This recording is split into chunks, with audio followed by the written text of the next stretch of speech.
আপনারা অভিভাবক পর্যায়ের যারা আছেন, আপনারা আরো বেশি পরিমাণ স্ত্রী সন্তানের ঈমান, আমল, নামাজ, বন্দেগীর প্রতি নজর বাড়ান। ফিকির করেন, ছেলের বিদেশ মূল বিষয় না, ছেলের নামাজ মূল বিষয়। ছেলের দোকান মূল বিষয় না, ছেলের সেজদা মূল বিষয়।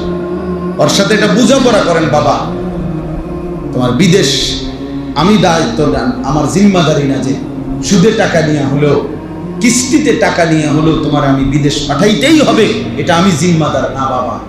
তোমার সেজদাওয়ালা বানানো এটা আমার জিম্মাদার। তোমার নামাজ, তোমার বন্দেগীর খেয়াল রাখা, বিল্ডিং করে দেওয়া দায়িত্ব না, সেজদাওয়ালা নামাজের ফিকির করা এটা দায়িত্ব। সন্তানকে যারা আল্লাহর কোরআন থেকে বঞ্চিত করছেন, তারা আপনার সন্তানের উপরে জুলুম করছেন।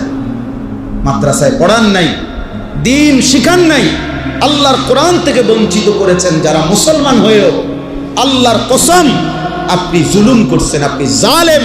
হাসরের ময়দানে জালেম হিসাবে আপনাকে আল্লাহর সামনে জবাবদিহি করতে হবে।